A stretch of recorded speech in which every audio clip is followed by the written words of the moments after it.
That is ready. It's a different situation with Harry. We need them both, but they are in a different situation. They are both training. Harry soon will be on the pitch also. And just quickly also on Lenny Yoro, when do you think he'll be available to make his debut? No, he's available to train, but we are working in his fitness. It's important. He's a young guy. This is a massive club. It's very important, the first image. So we'll try to put everything together because he's a great talent. We believe a lot in him, and we are trying to prepare the best way to start with Lenny. Thank you. Sorry. Hi, Ruben. Just wondering how much you're looking forward to coaching at Old Trafford for the first time. Yeah, everybody said to me that it will be a special time. I just want to win the game, just to give that happiness to the supporters. Before the match, it will be like a new sensation, but after the whistle, it will be one more game, and we want to win that match. Obviously, the win's key, but are you looking to rotate the profile of the players and some of the? We have to do it. We have to do it, especially in this moment, because we have a lot of games and we are in the beginning of something. They have to feel that they are part of the team. So they are international players. They will rotate, and we will try to manage to try to win every game and not just focus on this game and try to just have an idea, clear idea how to play, and everybody has to be on the same page. Ruben, you said on Sunday that the players who didn't play were going to train. Do you end up, if you do that, kind of splitting the squad almost, and then it becomes more difficult? No, they are already split, because if Bruno plays tomorrow, he cannot train for 2 days. Even the day before the next match, he cannot train, just slowly or jogging. So they already split. What I'm saying is that some guys that don't play, in the next day of the match, they will train. They will have an opportunity to real train, to have a real training session. So that's what I meant at the time. Some guys will play, some guys have the opportunity to have a training session. In the next game, we'll change positions. Some of the guys will fill the game, and some of the guys that don't play will train in the next day. That's all. Bruno, it's the first time we've spoken since the change of manager. You said at the time that you'd spoken to Erik ten Hag and the players had to take some of the blame. Is that still your view? I mean, obviously moving into a new era now, but it's a lot of change, and the season has not gone the way that you would have imagined it would do. Obviously, if you change a manager mid-season, it's because the things are not going as you want. And if the things are not going as you want, everyone has to take the blame. Obviously, everyone in their department. But as I said before, it's easy to get rid of a manager than 15 or 20 players or whatever. But now our focus is on what the future can bring, and get as soon as possible and quick as possible on the new ideas of the new manager.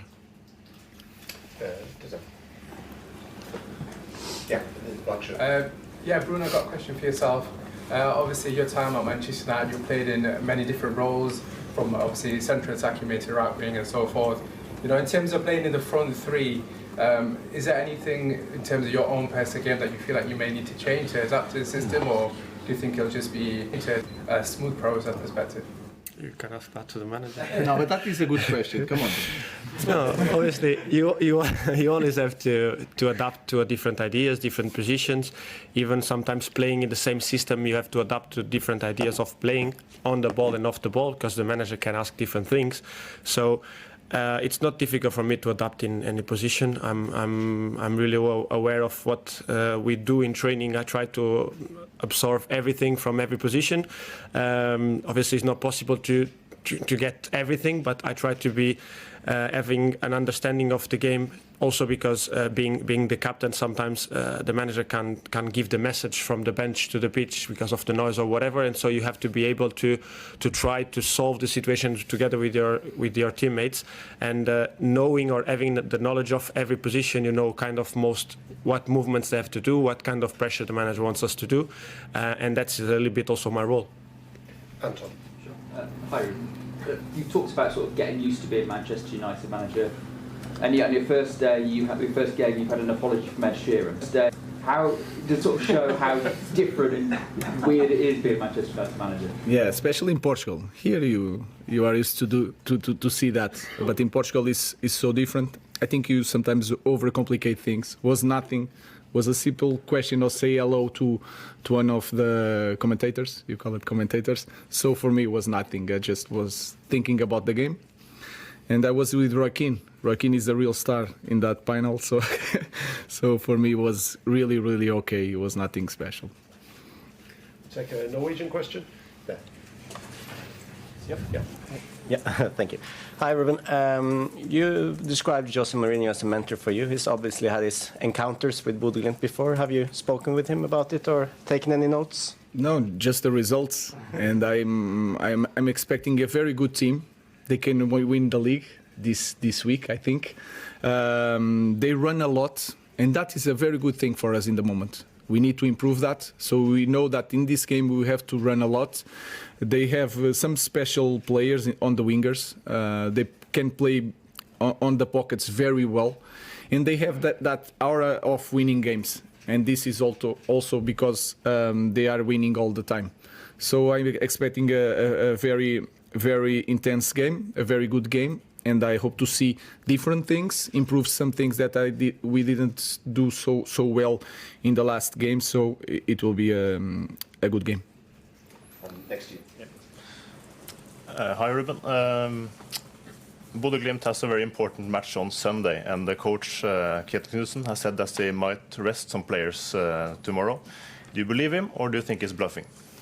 I don't know. I'm not thinking about that. I'm just focused on improving our team, winning a game, the first game in Old Trafford. We need to feel that momentum. It's important when you are putting an idea.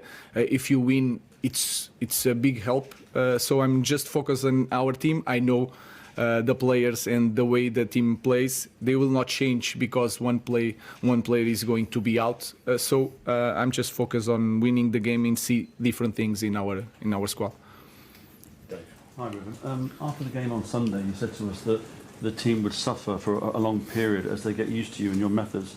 From your experience of previous clubs, particularly at Sporting, how long do you think it will take before the players are adapting sort of effectively with your system and your methods and getting the way you want them to play? It's hard to compare things. I think we are in the different level. You can say that this is a different league, so it's harder than in Portugal. But I also have more experienced players, and all these guys play for national teams.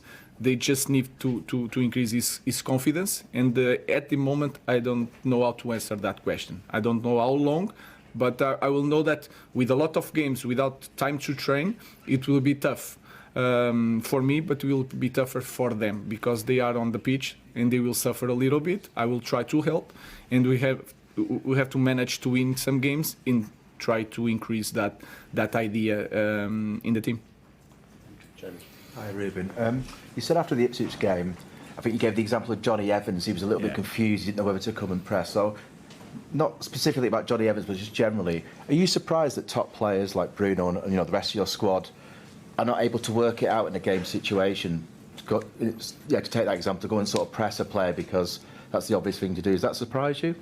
It's not a surprise. It's different things, and I have to be careful. I really understand that when I name some players, I'm just explaining the situation, and I have to be clear to you guys, I have to use the names of the players. But I don't feel that Evans was not confused. Evans had to make a long run to catch Hutchinson. I was explaining that, and sometimes it's hard to help Matis, and then to jump on Hutchinson. I just explain why we had some problems, especially in the first half. So it's nothing about the players, it's about the idea, it's about me. But they are improving, and they did some things. They did some things that I was happy about it, but we have to improve in different things. May I just ask one follow-up one? You say, and I understand that you've got an idea, and this is how you will play. I completely understand that. So are you saying that there will never be a tweak to your formation? You might play a 4 at the back. You might. I mean, we will do it. We have to do it. And when talk about our structure. You don't know it very well, but I believe we can play in different systems. So we defend more in this game, sometimes in 4-4-2, because Ahmad was with the left back.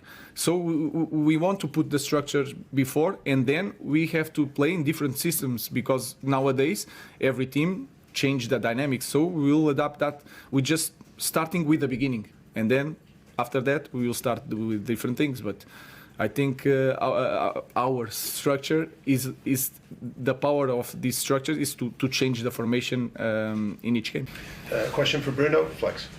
Bruno, for you, how difficult is it to take on new ideas, new instructions when you're so used to doing something one way? I'm not saying you're old, but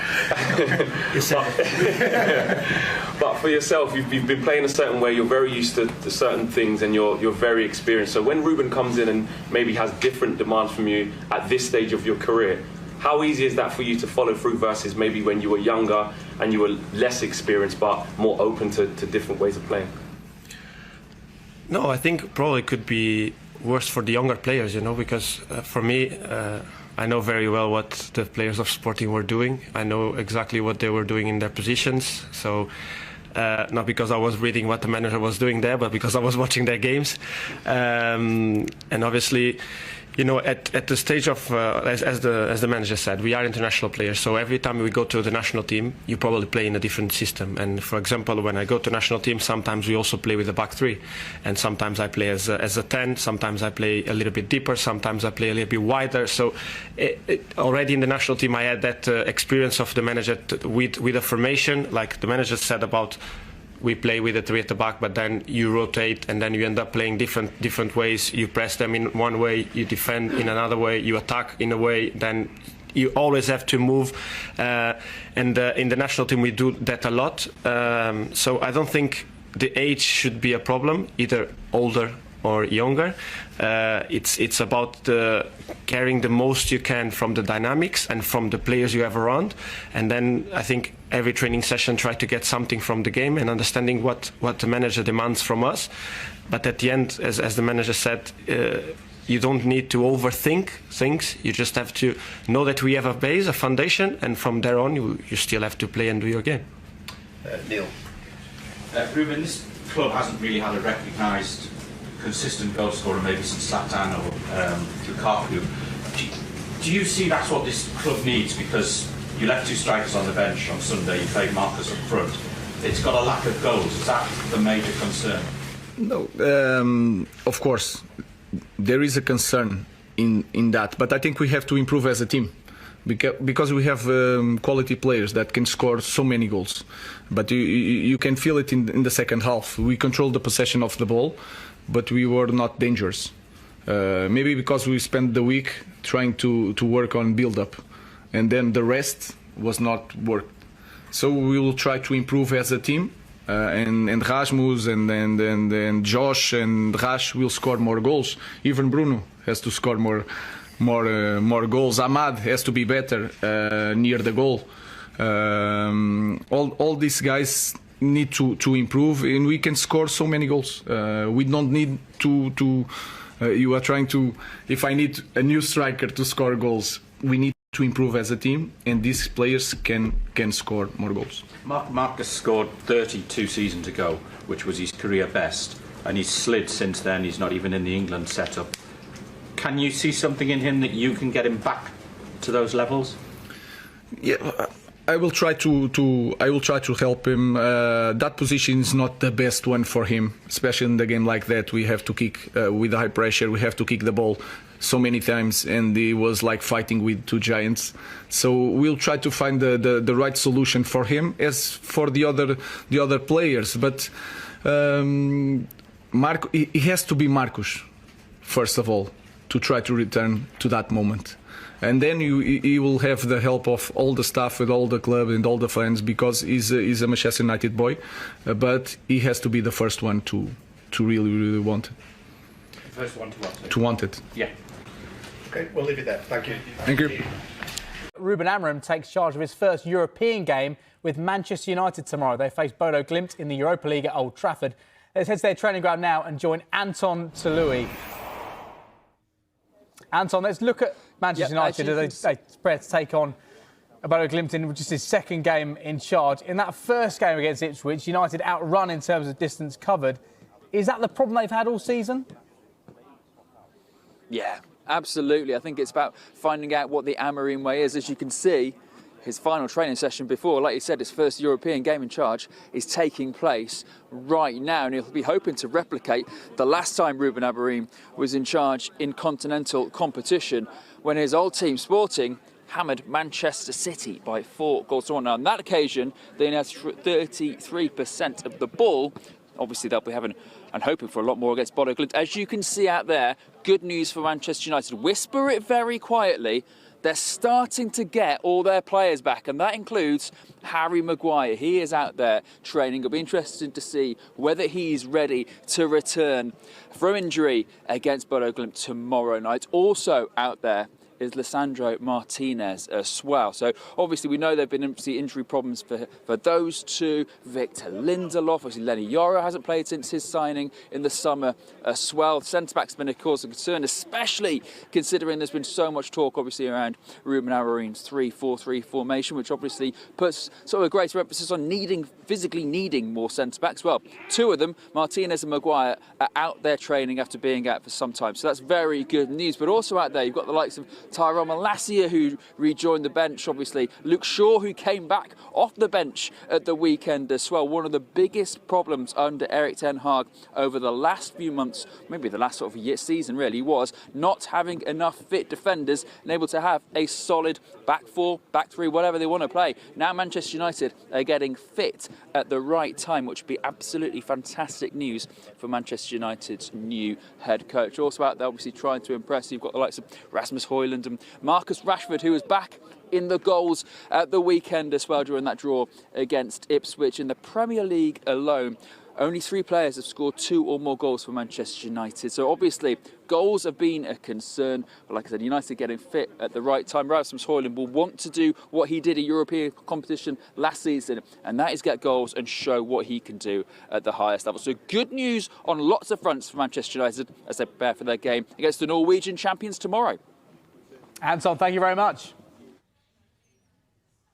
So, Pete, in that first game at Ipswich, there were some promising signs, there were some concerning signs which we've seen for Manchester United over the course of 2.5 years or so. But in terms of distance covered, they were actually outrun by Ipswich, and that's been a problem this season already for United. Well, it has. It's been a long-standing problem, actually, James. If you think back to Erik ten Hag's start of his range, remember they lost heavily at Brentford. He had them in for training the next day, running 14 kilometres, because that was the gap they'd had on Brentford. Well, it was 6.5 kilometres that Ipswich ran further than Man United at the weekend. And it's certainly been a trend this season, regardless of who's been in charge of Man United. Now, lots of numbers on this graphic, James, but we've highlighted Fulham and Chelsea, and the reason is they're the only teams Man United have run further than during those matches so far this season. So regardless of the quality of opposition Man United are playing, more often than not, they lose the battle in terms of distance covered. And actually, in all of these games, the opposition have out-sprinted Man United as well. And Ruben Amorim mentioned this after the game with Ipswich. He said, physically, we must improve. Now, we've just heard about how some of their injured players are coming back, but in terms of work rate, that is clearly going to be a priority for Amorim. And what did we learn from that opening game in charge for Ruben Amorim? What did we see that he'd only got 2 days on the training pitch with the side before that, but what glimpses do we get into what this United team could look like over the course of the next few months and potentially years? Well, of course, we saw that new formation, didn't we, the back three, which we'd heard so much about, so that was implemented. We saw some good analysis on Monday Night Football about Casemiro and Eriksen being asked to push up high from central midfield. We also saw Man United really trying to pass out from the back. 449 passes they made in their own half. That came up to 69% of their total passes. Now, since Opta started recording this data in 2010-11, that's the highest percentage of passes Man United have made in their own half. Now, you think of that goal that Rashford scored with Ahmad bursting forward down the right wing and crossing for him. Fantastic direct play early on in the game. But really, the story of the match for United was struggling to move through the lines against Ipswich. And clearly, that's something that Amorim's going to have to work with them on the training ground. Amorim demanding more goals from United's attackers. Marcus Rashford is among those in the spotlight for Manchester United. Marcus Rashford is among those in the spotlight for Manchester United. Ruben Amorim wants more goals from Marcus Rashford and his Manchester United teammates as the new head coach looks to mark his maiden match in the Old Trafford dugout with a first win. A manic month that started with the 39-year-old being named Erik ten Hag's successor ends with him leading the Red Devils out on home soil against Bodo in the Europa League. United were held to a 1-1 draw at Ipswich on Sunday in Amorim's first match, with Rashford's early opener cancelled out on a day that highlighted the work required. The Portuguese warned afterwards they will suffer for a long period as he attempts to implement his style on a team whose lack of cutting edge played a part in ten Hag's exit. Of course there is a concern in that, but I think we have to improve as a team, Amorim said. Because we have quality players who can score so many goals. But you can feel it in the second half at Ipswich. We controlled possession of the ball, but we were not dangerous. Maybe because we spend the week trying to work on build-up and then the rest was not working. We will try to improve as a team, and Rasmus Højlund, then Josh Zirkzee and Rash will score more goals. Even Bruno Fernandes has to score more goals. Amad Diallo has to be better near the goal. All these guys need to improve, and we can score so many goals. You are trying to ask if I need a new striker to score goals? We need to improve as a team, and these players can score more goals. Homegrown forward Rashford is a case in point, having stumbled since scoring a career-best 30 goals in the 2022-23 campaign. The 27-year-old has endured more downs than ups since then, but has the trust of United's new manager, who had the England international leading the line at Portman Road. I will try to help him, Amorim said of Rashford, who has scored 5 goals in 19 appearances this term. That position is not the best one for him, especially in a game like that. We have to keep with high pressure, we have to kick the ball so many times, and it was like fighting with two giants. Well, try to find the right solution for him, as for the other players. But it has to be Marcus, first of all, to try to return to that moment. Then he will have the help of all the staff, the club and the fans, because he's a Manchester United boy. But he has to be the first one to really want it. Rashford may well find himself on the bench on Thursday as Amorim plans to rotate against Bodo as he seeks to mastermind victory in front of the home fans for the first time. Everybody said to me that it will be a special time, he said with a smile. I just want to win the game, to give that happiness to the supporters. Before the match it will be like a new sensation, but after the whistle it will be one more game and we want to win that match. Asked about rotation against Bodo, Amorim said we have to do it, especially in this moment because we have a lot of games, and we are in the beginning of something. They have to feel that they are part of the team, so, they are international players, they will rotate. We will try to manage to try and win every game and not just focus on this game, have a clear idea of how to play, and everybody has to be on the same page. Amorim confirmed Lisandro Martinez is available to play against Bodo, but fellow defender Harry Maguire is not back yet, nor is Lena Euro. The latter missed training on Wednesday as he did individual recovery work, as did Johnny Evans.